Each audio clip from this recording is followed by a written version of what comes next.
On May 19th, 2021, a crowd gathered at Adelaide, Australia's West Terrace Cemetery near a headstone that reads, "Here lies the unknown man who was found at Somerton Beach, 1st December 1948.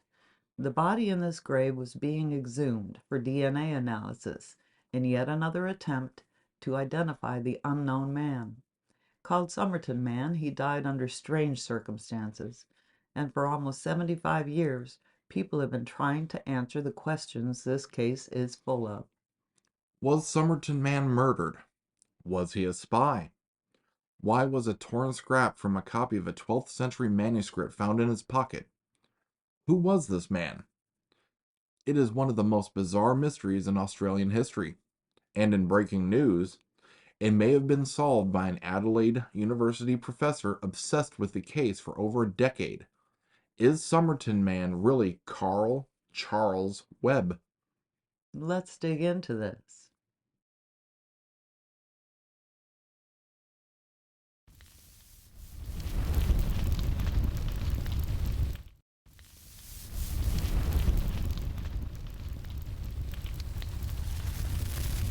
Somerton Park Beach is a lovely seaside resort south of Adelaide, Australia. On the evening of November 30th, 1948, a couple strolling along the beach noticed an odd sight. A man was laying on the beach, dressed in a brown suit and tie. He had his head against the seawall, and as they approached, he reportedly raised his arm and then let it fall to the ground. Thinking he might have had a few drinks, they walked on. A short time later, the man was seen by another couple, who also said he was dressed quite well in a suit and expensive shoes, and was laying on the beach with his feet crossed. He seemed to be in his early 40s and was clean shaven. The man did not move this time, and again was thought to be sleeping or sleeping it off. The following morning, a crowd gathered around the man who was still on the beach and still, well, quite still. He hadn't moved at all. There seemed to be no signs of foul play.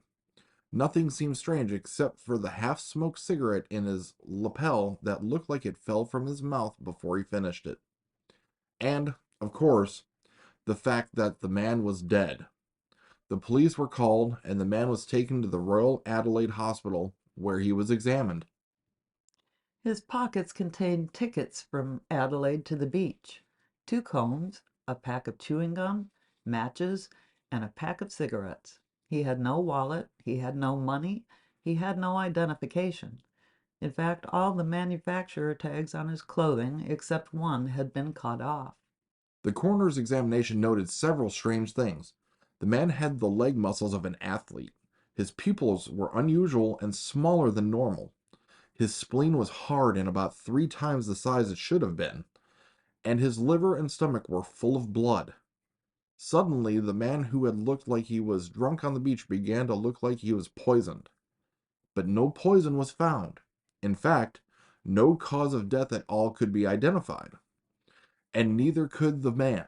Fingerprints and dental records could not be matched in Australia, and the FBI in Scotland Yard had no leads either.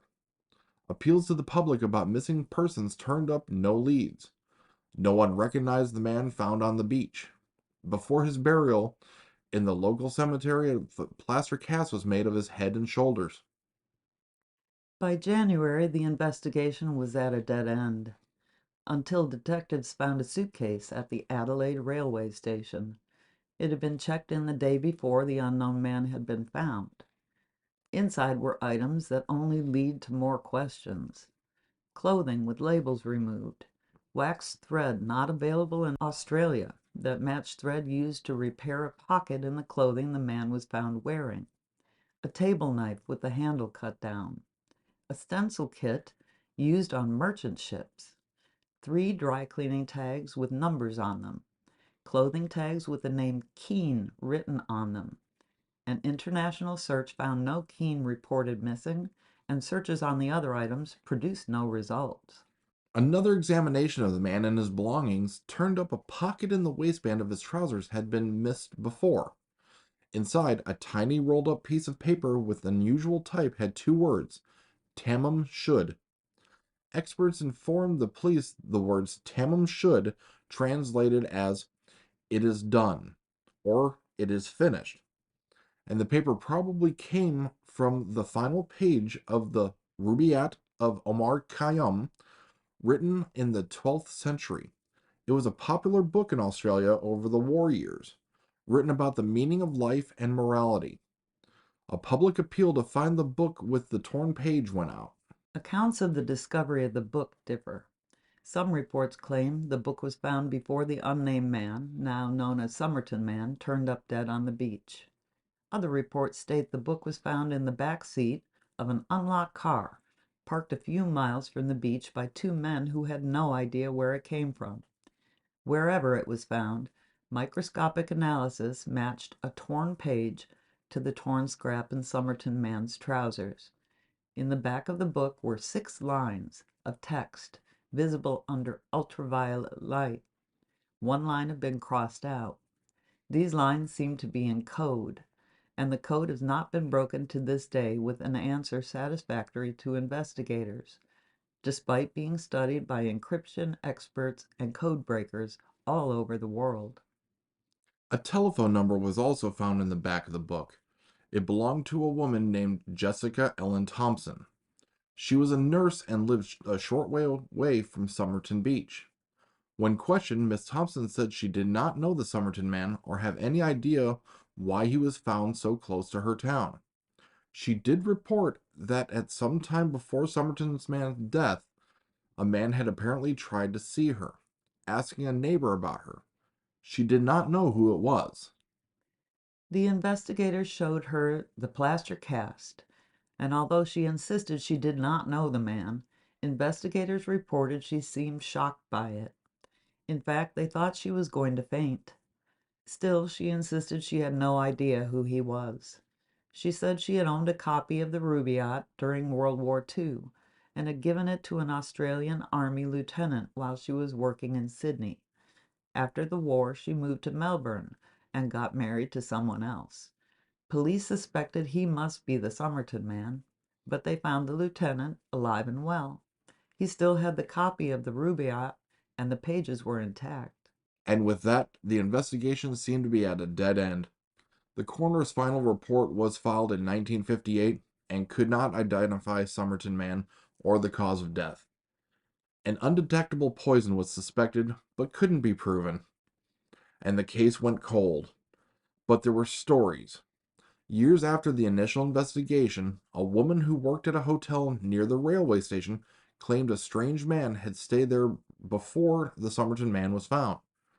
He had a black case, and another hotel employee told her the case had a needle inside, and flowers started appearing on Somerton Man's grave at random times. This continued until 1978. There has always been a strong suspicion that Somerton Man was a spy in World War II. It was assumed he was murdered by poison and did not take his own life. Due to Jessica Thompson's unusual response to the plaster cast, it is believed by many that she did know who Somerton Man was. In fact, Jessica had a son at the time of Somerton Man's death. He would have been a little over a year old at the time, and the boy's now grown daughter believed he was Somerton Man's child. The Tamam Shud paper and code, along with all the other bizarre evidence, have made the Somerton Man mystery popular in online chat rooms and websites devoted to solving the case, but no one could. And then, in 2021, the Somerton Man was exhumed for further DNA analysis. Because the body was embalmed, it may be difficult to learn much, and police have not released information on their investigation. The new police investigation made one man, Professor Derek Abbott from the University of Adelaide, step up his own decades-long research into the case. He'd obtained hair from the inside of the plaster cast made all those years ago and had sent it for DNA analysis. The first report was not helpful, but after partnering with renowned American genetic genealogist Colleen Fitzpatrick, who specializes in cold case identifications and testing more hairs from the plaster cast, a breakthrough in the case was announced. Abbott and Fitzpatrick painstakingly built a family tree using the DNA from Somerton Man, which was first identified with a close match via voluntary DNA genealogy website. Eventually, the tree would include around 4,000 names. Their investigation pointed them to one man who seemed to be the right age and had no death date listed. The man was Carl Webb. By following the tree further, they managed to find a third cousin 3 times removed on Webb's mother's side. On July 23, 2022, DNA provided by this cousin and others matched the Somerton Man and seems to confirm his identity. In fact, Abbott and Fitzpatrick say they are 99.99% sure they have the right man. Unfortunately, it isn't a fairy tale story with a lovely happy ending. Carl Webb was always known as Charles, and he had never been reported missing. The deaths of both his parents and his brother, all of his close family it seems, before his own disappearance may partially explain this. He had also recently split from his wife, who divorced him later and stated he was moody, sometimes violent, and had been suicidal at times. She also said that Charles had disappeared after leaving her on April of 1947. No one knows what happened to him between December 1st, 1948, and if he was really the Somerton Man. And even if Charles Webb is Somerton Man, knowing his name only answers one question. So many other questions remain. How and why did he die? Was it by his own hand? Did Charles Webb place strange clues in his pockets and set up one of the longest and strangest mysteries in Australia's history? Or was it all just a crazy coincidence? The police have the final say in identifying the Somerton Man and say they will give their own statement when their investigation is complete. Until then, we can call him Charles Webb, but the mysteries of Somerton Man continue. We hope you enjoyed this story, and thanks for watching. Don't forget to like and subscribe. And we'll see you on the next one.